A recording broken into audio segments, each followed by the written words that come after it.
Bismillahirrahmanirrahim. Salam apresiasi buat saudara pengatur majlis, barisan panel penghakiman penuh berkarisma, penjaga masa yang sentiasa peka dengan detak jamnya, guru-guru seterusnya, rakan-rakan yang celik akan minda, penerus wadah tonggak negara.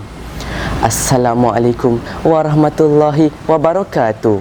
Salam sejahtera dan salam keluarga Malaysia. Warisan dilestari penerus generasi. Begitulah mauduk pidato yang disajikan buat santapan minda. Hadirin sekalian, sebelum jauh melangkah, moleklah kiranya saya rungkaikan tajuk pidato pilihan ini. Kamus Dewan edisi keempat menyatakan warisan sebagai sesuatu yang diterima secara turun-temurun oleh generasi terdahulu. Dilestari pula bermaksud keadaannya tidak berubah atau terpelihara seperti asal, manakala frasa penerus generasi boleh ditakrifkan sebagai golongan yang melanjutkan sesuatu untuk masa hadapan. Sebagai konklusi, tinggalan terdahulu wajar dipelihara kerana jelas mencerminkan identiti bangsa pada masa hadapan. Hadirin yang dikasihi, bicara saya yang pertama, warisan bahasa. Tak lapuk dek panas, tak lekang dek hujan. Begitulah keindahan warisan puisi yang merupakan salah satu cabang bahasa. Karya yang syarat dengan nasihat perlu dilestarikan agar dapat dihayati oleh generasi mendatang. Pantun, syair, seloka, nazam dan gurindam merupakan hiburan yang dapat mendidik jiwa. Begitu juga dengan karya Pendeta Zakbar atau hikayat Meru Mahawangsa yang pasti tidak ramai mengetahuinya dewasa ini. Selain itu, usaha perlu digembleng dalam melestarikan tulisan Jawi yang kian sirna. Bak kata mantan Perdana Menteri Malaysia Tan Sri Muhyiddin Yassin, tulisan Jawi merupakan sebahagian identiti negara yang perlu diperkasakan kembali.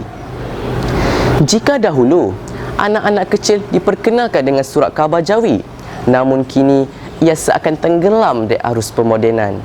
Alangkah ruginya jika generasi muda tidak fasih dan tidak tahu menulis tulisan Jawi. Oleh itu, inisiatif seperti pameran Jawi anjuran Yayasan Budi diharapkan dapat membangkitkan roh dan semangat identiti bangsa.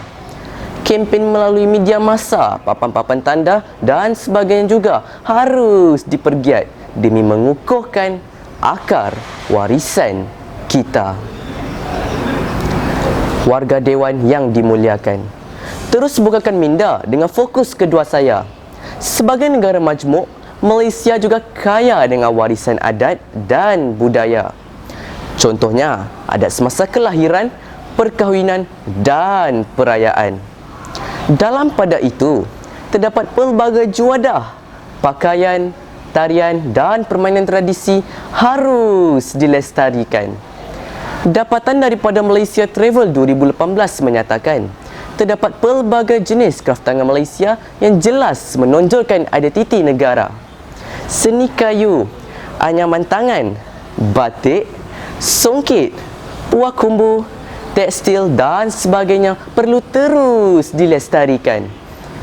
Justifikasinya, kepelbagaian warisan ini akan terus dirasai generasi akan datang. Keunikan ini jugalah yang menjadi aspirasi agar kita terus bersatu padu dan saling menghormati. Sidang pendengar yang setia, cetusan minda yang terakhir, tempat-tempat bersejarah juga merupakan warisan sejarah yang sangat berharga. Ia bukan sahaja kaya dengan nilai sejarah, bahkan mampu memperkasa jati diri dalam pembentukan negara bangsa. Contohnya, monumen seperti Kotak Formosa, bangunan Sultan Abdul Samad dan Istana Lama Seri Menanti. Sesungguhnya, warisan sejarah tidak boleh dipandang enteng. Tambahan pula, tahukah anda 3 lokasi di Malaysia juga telah diwartakan UNESCO sebagai warisan dunia? Di mana?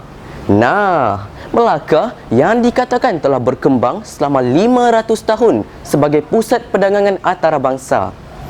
Georgetown dengan keunikan geografinya yang strategik dan Taman Negara Kinabalu Sabah yang mampu memukau sesiapa sahaja dengan keindahannya. Untuk itu, ayuh kita lestarikan demi tatapan generasi akan datang. Sebelum saya mengundur diri, sekali lagi saya tegaskan bahawa warisan perlu dilestari khasnya oleh golongan muda yang merupakan penerus generasi. Iltizam dalam melestarikan warisan memberi banyak kemaslahatan kepada generasi akan datang. Sekian, wabillahi taufiq wa hidayah. Wassalamualaikum warahmatullahi wabarakatuh.